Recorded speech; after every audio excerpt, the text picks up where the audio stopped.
L'enseignement de ce mois de mai qui s'achève dans quelques jours, c'est la stabilité émotionnelle et intérieure, qui est donc tiré du psaume 112, le verset 7, qui dit il ne craint pas les mauvaises nouvelles, il est ferme et confiant en l'Éternel. Nous sommes donc à la conclusion. Toute cette semaine, nous allons conclure et nous aurons aussi l'occasion de répondre à quelques questions d'éclaircissement, les questions de compréhension sur ce thème donc en fin de semaine. Certainement vendredi, nous allons le faire, poser des questions. Chacun va poser sa question et nous allons répondre et nous allons clôturer donc le mois. Amen, amen, amen. Hier, nous avons parlé donc de ce passage du psaume 112, le verset 7. La Bible ne dit pas qu'il n'y aura pas de mauvaises nouvelles. Oh, il ne recevra pas de mauvaises nouvelles, il n'y aura pas de difficultés. Mais la Bible dit il ne craint pas. Pourquoi? Parce qu'il est ferme et confiant en l'Éternel. Aujourd'hui, nous allons prendre, mes bien-aimés, le passage de 2 Timothée 1,7. 2 Timothée 1,7, qui est la clé profonde de la stabilité émotionnelle et intérieure. Pourquoi? Parce que Dieu ne nous a pas donné un esprit de timidité, mais l'esprit de force, d'amour et de sagesse. Donc, pourquoi ce verset? Parce que nous revenons donc de la célébration de la Pentecôte. Et nous rappelons donc à tout le monde que la stabilité émotionnelle dont nous parlons depuis le 1er mai, la vraie source de cette stabilité, c'est le Saint-Esprit.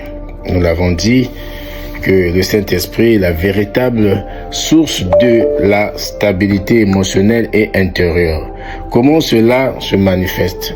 C'est pour ça que nous parlons de 2 Timothée 1,7, qui est la clé profonde de la stabilité émotionnelle et intérieure. Vous savez, ce passage n'est pas seulement une promesse de réconfort. Alléluia. C'est pas simplement une promesse de réconfort. C'est une révélation sur la nature de l'homme qui est en Christ. La nature de l'homme en Christ. Ça concerne aussi, mon frère, ma soeur, le fonctionnement de notre équilibre intérieur. Et ce passage répond à une question essentielle. La question c'est quoi? Pourquoi certaines vies sont stables intérieurement et d'autres constamment agitées? Je ne sais pas où est-ce que tu te trouves. Est-ce que ta vie est instable ou agitée, ou ta vie est constamment stable? Oui, mon frère, oui, ma soeur. Cette question, c'est une question qui est exactement le point d'entrée du texte. Quand nous lisons que le Saint-Esprit, l'Esprit que nous avons reçu, c'est pas un esprit de timidité, mais un esprit de force, de sagesse et d'amour. Donc, on peut aller plus loin en montrant que ce verset ne décrit pas seulement comment se sentir mieux, mais comment intérieurement, l'homme est configuré par Dieu en Jésus-Christ. Nous avons reçu le Saint-Esprit depuis que chacun de nous a reçu Jésus comme Seigneur et Sauveur.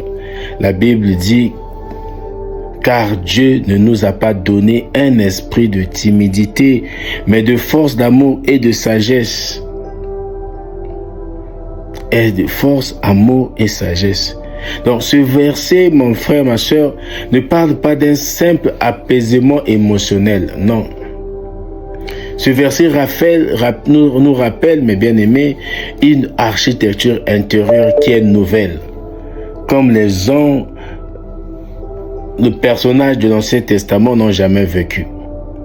Donc ça révèle une architecture intérieure nouvelle qui est donnée par Dieu.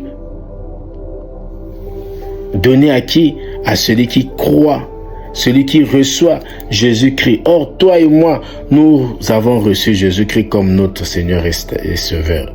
Donc la stabilité intérieure, c'est une question de source. Dis avec moi, la stabilité intérieure est une question de source. La stabilité intérieure est une question de source. Amen. C'est une question de source. Parce que la différence entre une vie stable et une vie agitée ne commence pas par les circonstances, mais ça commence par la source intérieure qui gouverne la personne. Qu'est-ce qui gouverne ta personne? Qu'est-ce qui te gouverne? Tout commence par là. Paul dit clairement que ce qui vient de Dieu produit un type d'esprit. Ce qui vient de Dieu produit un type d'esprit. Ce qui n'est pas de Dieu produit un autre type d'état intérieur.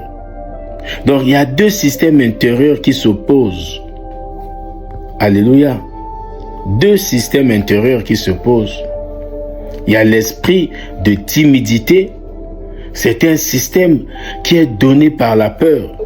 L'esprit de timidité, c'est un système qui est donné par l'anticipation du mal. Hier, nous avons parlé de ça. C'est donné par l'insécurité intérieure.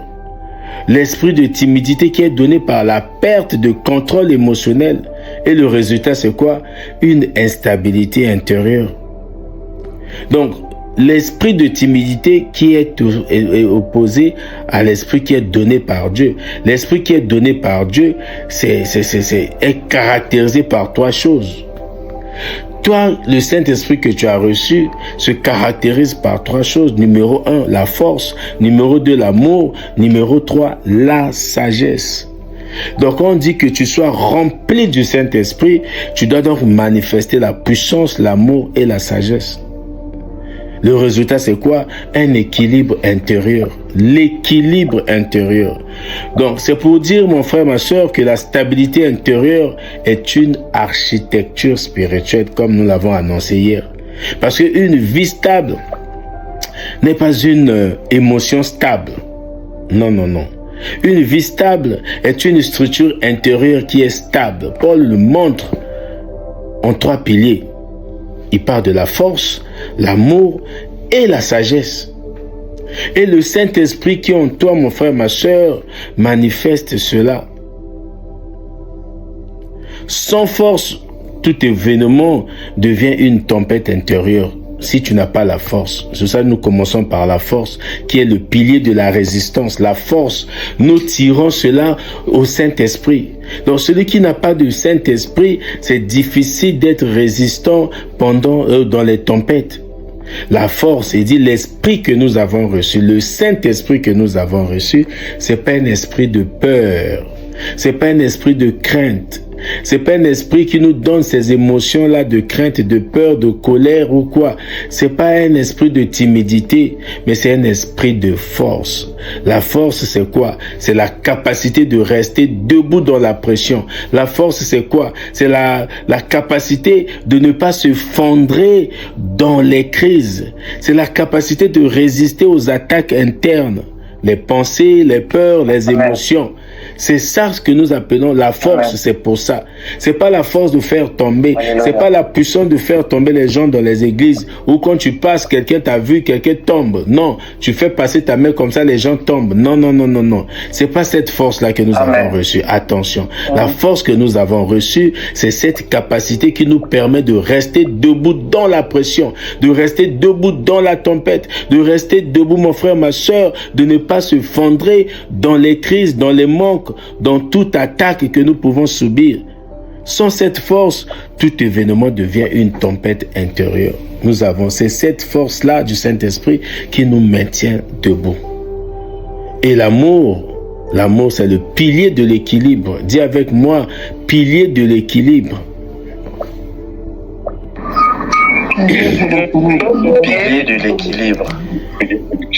Là, c'est pas la force. Le pilier de l'équilibre, nous obtenons ça du Saint-Esprit. Le Saint-Esprit produit en nous l'amour qui est le fruit de l'Esprit. Et quand on dit dans Galates chapitre 5, le verset 22, le fruit de l'Esprit, c'est l'amour.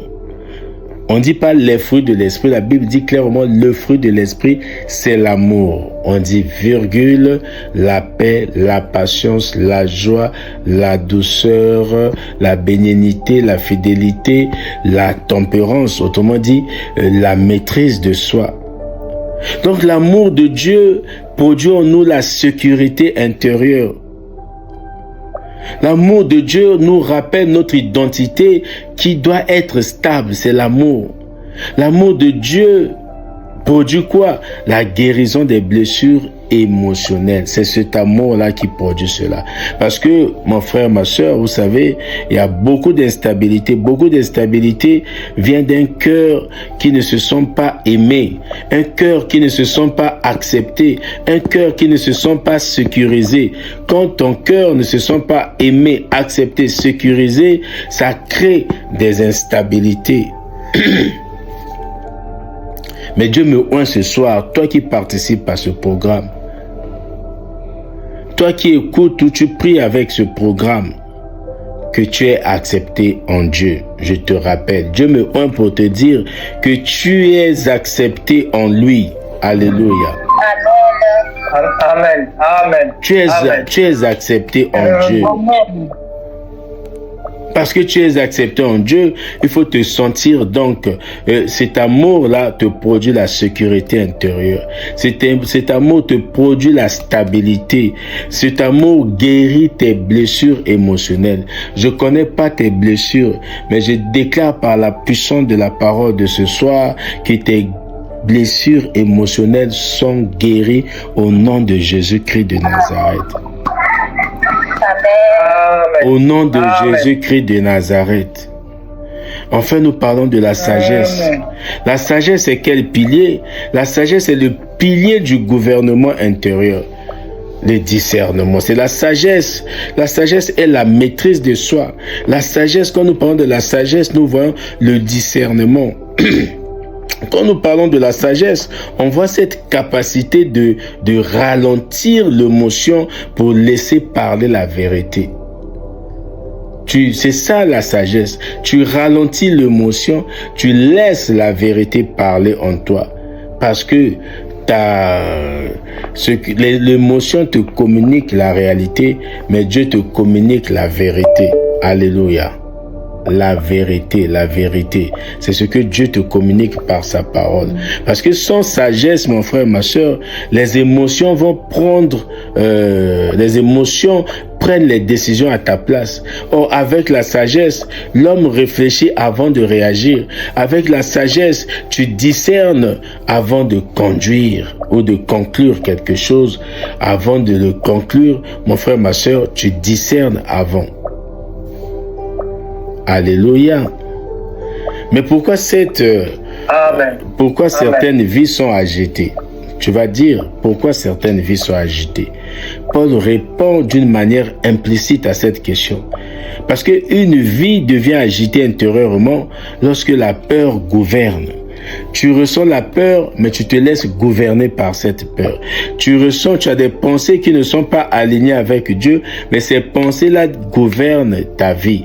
Tu as des émotions, les émotions prennent le contrôle de ta vie. La vérité de Dieu n'est pas dominante dans ton esprit. C'est pour cela que tu es parfois agité. Et l'agitation intérieure, c'est un problème de gouvernance.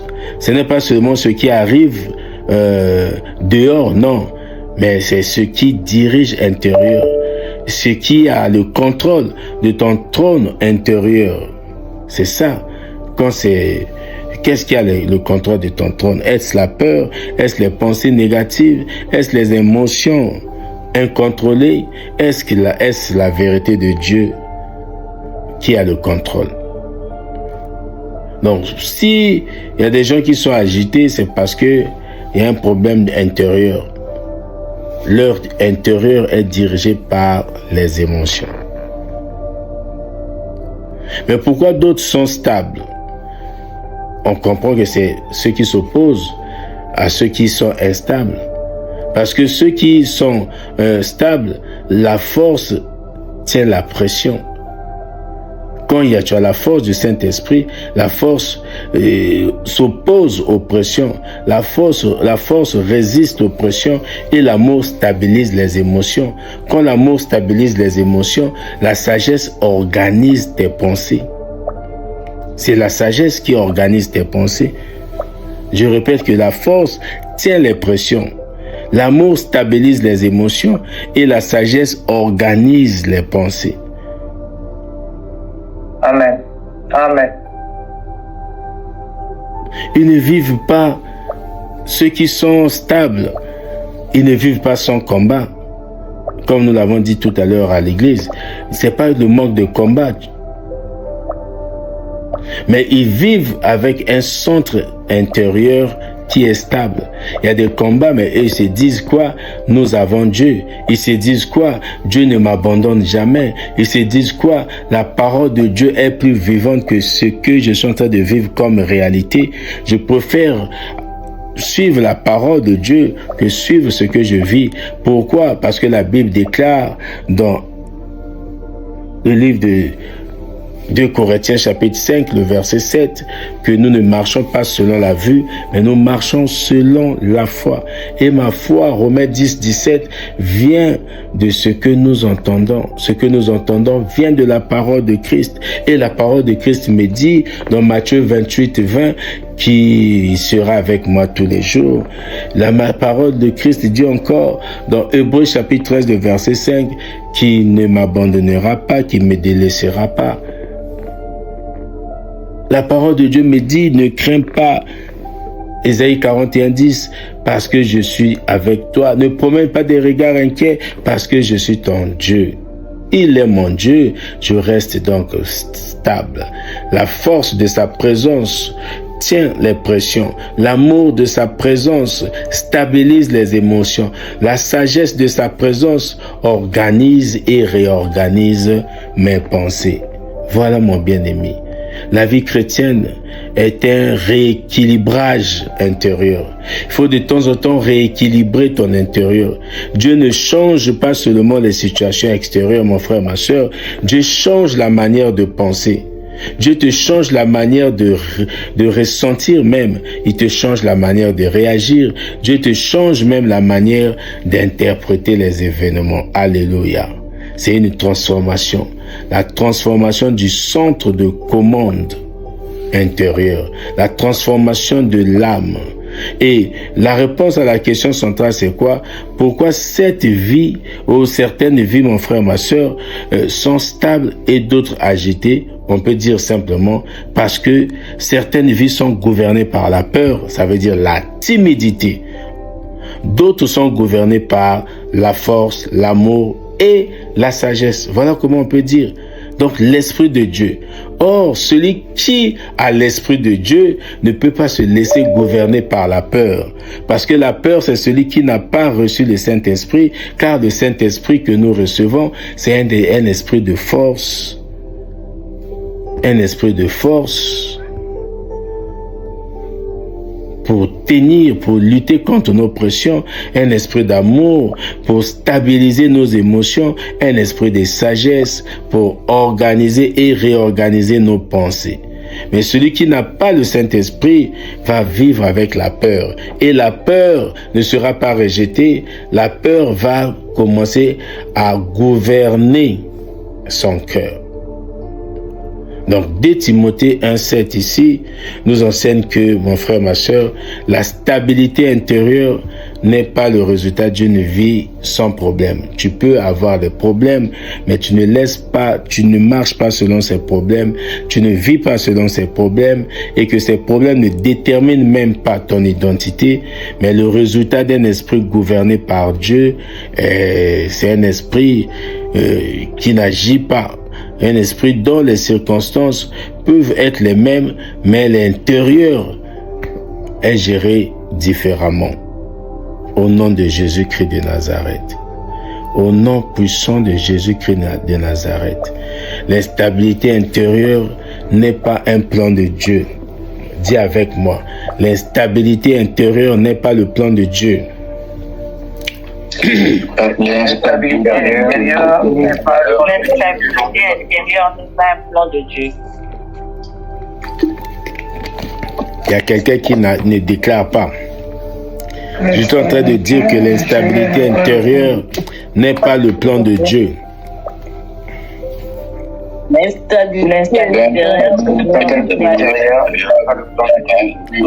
Amen. Effectivement. Parce que Paul commence par une négation qui est forte. Dieu ne nous a pas donné un esprit de timidité. Vous voyez cette négation? Dieu ne nous a pas donné un esprit de timidité. Cela signifie, mon frère, ma soeur, que la peur chronique ou l'angoisse intérieure, autrement dit, l'insécurité émotionnelle ou la panique face à l'avenir ou la paralysie intérieure ne sont pas des états normaux pour un enfant de Dieu. Non, il faut rejeter ça. La peur chronique, tout le temps tu vis dans la peur comme si tu n'avais pas le Saint-Esprit. C'est pour cela, Paul aussi, quand tu vis dans l'angoisse intérieure, comme si tu n'avais pas Dieu, Paul dit, ne savez-vous pas que votre corps est le temple de Dieu? Jean 1 Corinthiens chapitre 3, le verset 16. Ne savez-vous pas que votre corps est le temple de Dieu et que l'Esprit de Dieu, c'est-à-dire l'Esprit de Jésus, c'est-à-dire le Saint-Esprit, vit en vous? Comment, si tu as le Saint-Esprit, tu peux vivre avec la peur chronique? La peur de perdre, la peur d'échouer, tout le temps. Non, non, non, non. Tu vis avec l'angoisse intérieure, l'insécurité émotionnelle, la panique face à l'avenir. Tu as peur. Or, Jésus dit dans Matthieu 6, 30, 31 que ces choses, ce sont les païens qui les demandent. Jusqu'au verset 32. Ce sont les païens qui demandent ces choses. Les païens qui se soucient de l'avenir. Mais toi, parce que tu as le Saint-Esprit te dit dans Jérémie chapitre 29, il te ramène dans Jérémie chapitre 29, le verset 11, qui connaît les projets que lui, il a formés sur toi. Ce ne sont pas les projets de malheur, mais les projets de paix et de bonheur pour te donner l'espérance et l'avenir. Mais comment toi, tu vis dans une paralysie intérieure? Comment tu vis dans une panique face à l'avenir? Ce ne sont pas des états normaux pour toi, mon frère, ma soeur. La timidité ici, c'est quoi? C'est un esprit de domination par la peur. Quand tu es timide, tu es donc dominé par la peur. Et ce n'est pas seulement être réservé. Non, non. La timidité, quand on parle ici, c'est pas être réservé, mais c'est être gouverné par les scénarios négatifs. Les scénarios ou les scénarios négatifs. C'est vivre sous la pression intérieure constante. C'est ça la timidité. C'est perdre la paix facilement. Il suffit qu'on te dise quelque chose, ou tu découvres quelque chose, on te trahit, ou on te parle mal, on te fait... Tu perds la paix facilement. Ou tu anticipes toujours le pire, parce qu'on dit que tu as une sœur, ta maman, ton frère, ta sœur, et ton papa, et ton collègue, ton frère ou ta sœur en Christ a vécu ceci. Toi, tu commences à anticiper le pire. Certainement, il va mourir. Certainement, comment on va faire? Comment on va s'organiser? Tu anticipes le pire toujours. C'est un état où l'émotion devient le pilote de ta vie. La timidité, c'est quoi? C'est ça. Quand l'émotion dirige ou l'émotion pilote ta vie, c'est ça la timidité. Dieu donne un esprit de force. Ça veut dire que quand tu as le Saint-Esprit, ta structure intérieure, c'est ça. Mais de force. La force ici ne parle pas seulement de la puissance physique ou de la puissance extérieure, non. La force signifie la force mentale. Mentalement, tu as la force, c'est-à-dire la capacité de résister aux pensées destructrices.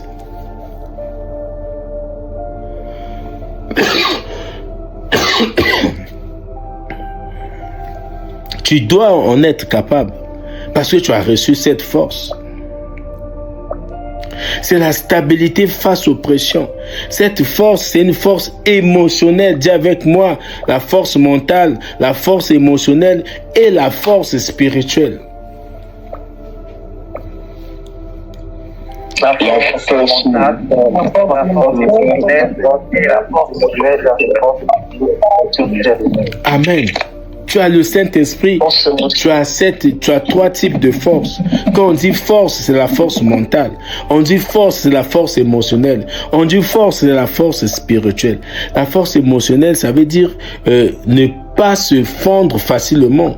Tu peux garder le contrôle intérieur. C'est ça la force émotionnelle. Mais la force spirituelle, tu restes attaché à Dieu malgré les attaques. Malgré la tempête, malgré les épreuves, tu restes attaché à Dieu. C'est pour ça dans le Psaume 112, le verset 7, il dit, il ne craint pas les mauvaises nouvelles. Il est ferme, son cœur est ferme et confiant en l'Éternel. Ça veut dire que tu as la force spirituelle. Tu continues à croire même sans preuve visible. Toi, tu continues à croire en Dieu. Tu continues à avancer avec Dieu. Même si tu sais que tu as eu des échecs, ça fait 3 ans que tu vis les échecs dans un schéma, dans une procédure. Mais tu sais que après ces échecs, tu vas vivre la victoire. Tu vas toucher la victoire. Tu vas toucher le succès parce que tu as un esprit, l'esprit du Saint-Esprit. Alléluia. C'est pas un esprit de timidité où tu baisses facilement la garde, où tu abandonnes facilement. Non, parce que tu as la force mentale d'avancer, la capacité de résister aux pensées qui sont négatives. Toi, tu résistes à cette pensée. Tu as la force émotionnelle. Tu ne te fondres pas facilement. Tu gardes le contrôle malgré l'adversité, malgré les tempêtes. Pourquoi ? Parce que tu as aussi une force spirituelle. Tu restes dépendant de Dieu, c'est-à-dire attaché à Dieu malgré les attaques, malgré les vents contraires. Toi, tu restes spirituellement attaché à ton Dieu. Oui, mon frère. Oui, ma soeur. Alléluia. Alléluia. Amen. Une personne forte en Dieu ne manque pas de problèmes. C'est pas ce que ça veut dire. Tu ne manques pas de problèmes, mais tu ne perds pas ton centre intérieur. Tu n'oublies pas Dieu. Tu te souviens de Dieu à chaque fois qu'il y a un problème. Tu ne te laisses pas abattre par le mal. Romains chapitre 12, verset 21. Tu ne te laisses pas, quand tu ne crains pas les mauvaises nouvelles, parce que tu ne te laisses pas abattre par les mauvaises nouvelles, tu transformes le mal par le bien. Alléluia. Dieu donne un esprit d'amour. Ça veut dire, l'amour, c'est aussi la guérison du cœur. Un esprit de force et d'amour. L'amour est ici c'est une puissance de stabilisation, comme nous avons dit là-bas.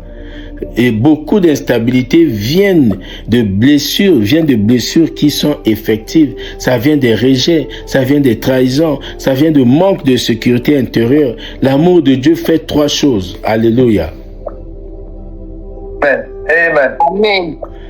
L'amour de Dieu fait, quand tu as le Saint-Esprit en toi, l'amour de Dieu fait 3 choses. Numéro 1, l'amour de Dieu te guérit. Ça veut dire, il restaure les blessures invisibles. L'amour de Dieu te sécurise. Il te donne une identité stable. Parce que tu vas vivre avec la conscience, la notion que je suis aimé de Dieu. Je suis accepté par Dieu. L'amour de Dieu fait quoi? L'amour de Dieu t'équilibre. Alléluia. Alléluia. Il empêche les extrêmes. Ça veut dire ni dureté du cœur, ni fragilité émotionnelle excessive. L'amour de Dieu te donne équilibre. Il n'y a pas de dureté, parce que la fermeté dont on parle, c'est pas la dureté du cœur. Non. Tu ne seras pas dur de cœur. Tu ne seras pas aussi fragile émotionnellement. Tu es équilibré. Alléluia. L'amour divin, c'est ça l'ancrage émotionnel. Dieu donne un esprit de sagesse, c'est-à-dire le gouvernement intérieur, esprit d'amour et de sagesse. La sagesse, c'est le discernement. La sagesse, c'est la maîtrise de soi. La sagesse, c'est la lucidité. La sagesse, c'est la capacité de ne pas réagir impulsivement. Alléluia. Amen. Amen. Donc ne laissez pas le temps que quelqu'un vous dise tu as reçu un esprit de puissance, il faut faire tomber les gens, il faut faire ceci. Non, la puissance c'est pas ça. C'est pas ça. La sagesse est le pilote de l'âme. Sans sagesse, les émotions dirigent ta vie. Sans sagesse, les réactions sont rapides et désordonnées. Sans la sagesse, les décisions sont instables. Mais avec la sagesse, je déclare que tu agisses avec sagesse. Que la sagesse pilote ton âme. Parce que quand tu agis avec sagesse, tu observes avant de réagir. Tu pries avant d'agir. Tu discernes avant de parler, mon frère, ma soeur. La sagesse, c'est ça qui transforme la réaction émotionnelle en réponse spirituelle. Toute réponse émotionnelle doit être changée, transformée en réponse spirituelle au nom de Jésus-Christ de Nazareth. Au nom de Jésus-Christ de Nazareth. Et quand ces trois fonctions, ça veut dire force, amour et sagesse. Je dis quand ces trois fonctions, la force, l'amour et la sagesse fonctionnent ensemble, oh, tu es stable, tu es stabilisé, mon frère, ma soeur. Quelle que soit la mauvaise nouvelle, quelle que soit la crise, quel que soit le manque, quelle que soit l'attaque, quel que soit le problème, mon frère, ma soeur, la peur perd automatiquement son autorité sur toi. Parce que ces trois fonctions fonctionnent ensemble. Les émotions deviennent stables. Tes pensées deviennent claires, mon frère, ma soeur. Et tu prends des décisions qui sont solides. Ta vie intérieure devient paisible. Alléluia. Alléluia. Jésus, c'est lui le modèle parfait de la stabilité. Jésus, dis avec moi, Jésus, le modèle parfait de la stabilité.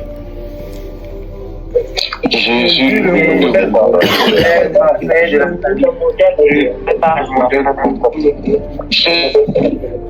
Oui, mon frère. C'est bien pour écrire même un livret sur ça. Jésus, modèle parfait de stabilité. Ça veut dire quoi? Même dans la trahison, dans l'injustice, dans la souffrance, ou même sur la croix, Jésus reste centré, Jésus reste calme, Jésus reste lucide, Jésus reste obéissant au Père jusqu'à la mort. C'est un modèle parfait de stabilité. Et la stabilité du croyant n'est pas une absence de combat, mon frère, ma soeur. Jésus était stable, mais il avait le combat. Il avait la mort. Il y avait tout autour de lui. Il a vécu la trahison. Il a vécu même l'injustice, la souffrance. Oh là là. Jusqu'à la croix. Mais Jésus est resté centré. Jésus est resté calme. Jésus est resté lucide. Jésus est resté obéissant à son Père. Tu peux prier en disant comme Jésus, devant la trahison, comme Jésus devant l'injustice, comme Jésus devant la souffrance, comme Jésus sur la croix. Il est resté calme. Seigneur, donne-moi ce calme. Il est resté centré. Donne-moi, Seigneur Dieu, cette stabilité. Il est resté clair, lucide. Oh Seigneur, je te prie de me communiquer cela comme Jésus. De rester obéissant au Père malgré les obstacles, malgré l'adversité, malgré les épreuves, malgré les attaques. Oh Dieu, je te prie au nom de Jésus-Christ. Élève ta voix et prie comme Jésus, comme Jésus. Jésus qui est le modèle parfait de stabilité. Élève ta voix, élève ta voix, de prier dans ce sens comme Jésus, comme Jésus, comme Jésus, comme Jésus. Comme Jésus, Père, donne-moi la stabilité, donne-moi la stabilité, comme je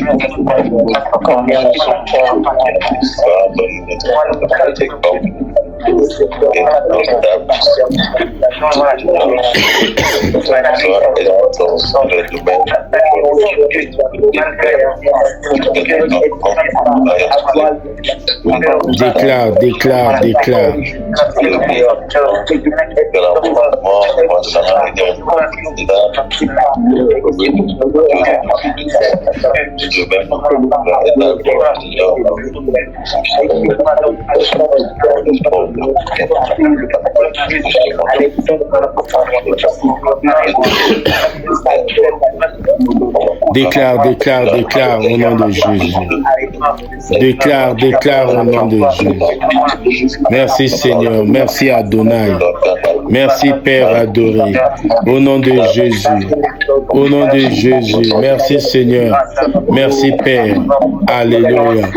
Nous avons prié au nom de... On acclame, on acclame, on acclame. On acclame notre Seigneur. Alléluia. Seigneur Dieu Tout-Puissant. On acclame, on acclame, on acclame, on acclame. Alléluia, alléluia. Seigneur Dieu, Père Céleste et Tout-Puissant, nous venons devant toi en nous appuyant sur l'exemple parfait de Jésus-Christ, le modèle parfait de la stabilité. Comme Jésus au milieu de la trahison, comme Jésus au milieu de l'injustice, au milieu de la souffrance et même au milieu de la croix, nous déclarons et nous prions, Seigneur, fais-nous grâce, Seigneur Dieu, pour être comme Jésus. Comme Jésus, Seigneur, nous rejetons toute pensée négative. Nous restons centrés sur ta volonté, même dans la pression. Comme Jésus, nous gardons le calme au milieu des attaques, au milieu des incompréhensions. Nous gardons le calme. Comme Jésus, nous demeurons lucides quand tout devient confus autour de nous. Comme Jésus, Seigneur, nous obéissons au Père que tu es, Seigneur. Même lorsque le chemin est difficile. Seigneur, enlève de nous tout esprit de peur et d'instabilité. Remplis-nous, Seigneur, du Saint-Esprit, c'est-à-dire de la force pour tenir bon. Remplis-nous de l'amour pour rester stable intérieurement. Remplis-nous de la sagesse pour agir selon ta volonté. Nous déclarons au nom de Jésus, nous déclarons au nom de Jésus, comme Jésus, nous ne serons plus dominés par les circonstances. Comme Jésus, notre cœur restera stable dans les tempêtes. Comme Jésus, nous marcherons dans ta paix, dans ta force, dans ta sagesse, dans ton amour, et notre intérieur sera gouverné par le Saint-Esprit. Père Céleste, merci de former en nous le caractère de Christ. Rends-nous stables, rends-nous fermes, obéissants comme Jésus, afin que nos vies reflètent ta gloire en toute saison. Nos vies reflètent ta gloire en toute saison. C'est au nom de Christ Jésus que nous avons prié et nous disons Amen.